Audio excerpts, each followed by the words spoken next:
Gawat, makin panas. Meski telah ditegaskan oleh Muldoko bahwa dirinya tak bermaksud mengambil alih Demokrat, geng Cikeas tetap menuntut Presiden memberi klarifikasi. Isu para menteri termasuk Presiden memberi restu juga telah dibantah tegas Mahfud MD.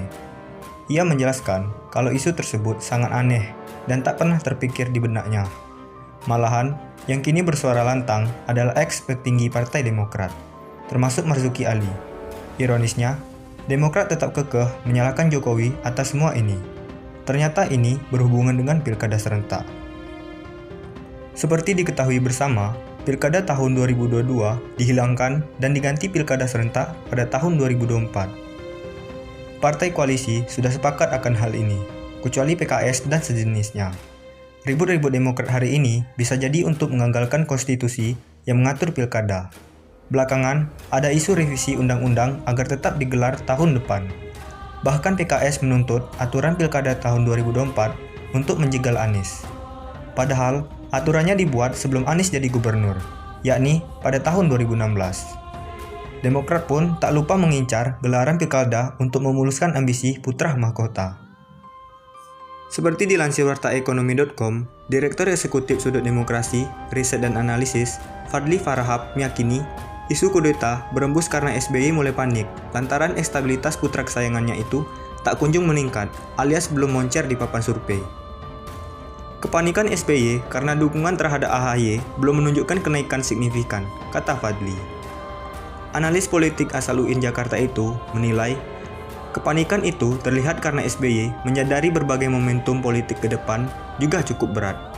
Isu normalisasi pilkada serentak yang tadinya mendapat dukungan mayor-mayor atas parpol tiba-tiba berubah arah menjadi pukulan bagi Demokrat karena dinilai menutup jalan bagi AHY untuk membuktikan diri.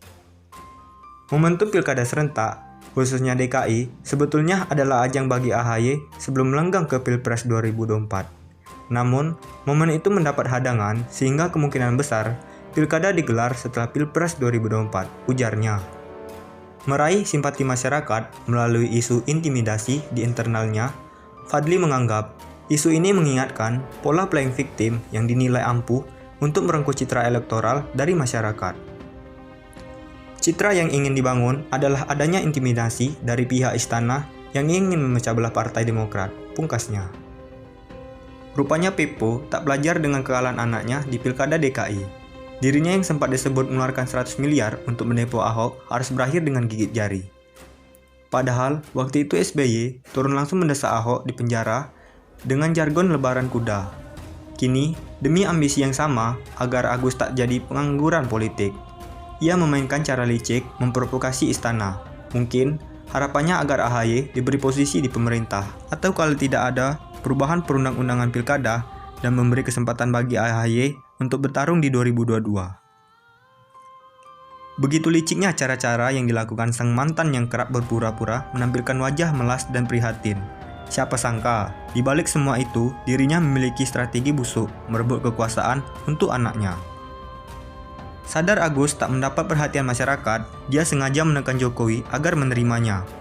Nantinya, klarifikasi apapun akan jadi senjata untuk menjatuhkan pemerintah.